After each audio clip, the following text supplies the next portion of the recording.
আসসালামু আলাইকুম আমার প্রিয় বোনেরা, আশা করছি সকলেই আল্লাহর রহমতে ভালো আছেন এবং সুস্থ আছেন।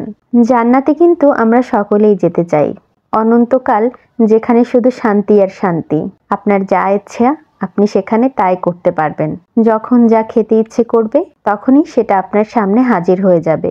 যখন যে জিনিস দেখতে ইচ্ছে করবে তখনই সেটা করতে পারবেন।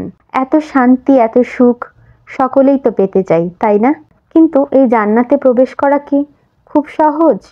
জান্নাতে যাওয়া কিন্তু সকলের জন্য খুব সহজ বিষয় নয়। জান্নাতে প্রবেশ করতে হলে থাকতে হবে ঈমান এবং আমল।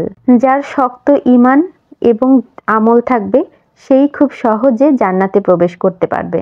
সহিহ মুসলিম 460, তিরমিজি 55 ও ইবনু মাজাহ 470 বলা হয়েছে, যে ব্যক্তি অজু করে এবং অজুকে পূর্ণাঙ্গ রূপে সম্পূর্ণ করে তারপর কালেমা শাহাদাত পাঠ করে, তার জন্য জান্নাতের 8টি দরজা খুলে যায় এবং সে যে দরজা দিয়ে ইচ্ছা সেই দরজা দিয়ে জান্নাতে প্রবেশ করতে পারে।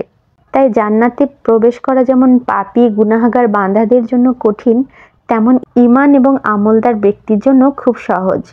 আল্লাহ তাআলা আমাদের জন্য খুব ছোট ছোট অনেক কিছু করে রেখেছেন, যার মাধ্যমে আমরা খুব সহজেই জান্নাতে প্রবেশ করতে পারবো। অবশ্যই আল্লাহ তাআলাকে ভালোবাসবেন, আল্লাহ তাআলার নিয়ম কানুন, আল্লাহ তাআলার আদেশ নির্দেশ মেনে চলবেন, আমাদের নবীর সুন্নত মেনে চলবেন। আপনাদের জীবন অসম্ভব সুন্দর হবে, আপনার কল্পনারও চেয়েও বেশি আপনার জীবন সুন্দর হবে এবং আপনার মনের আশা পূর্ণ হবে। আর অবশ্যই আমার জন্য দোয়া করবেন। আমার চ্যানেলটি যদি ভালো লাগে অবশ্যই সাবস্ক্রাইব করে দিবেন। আসসালামু আলাইকুম।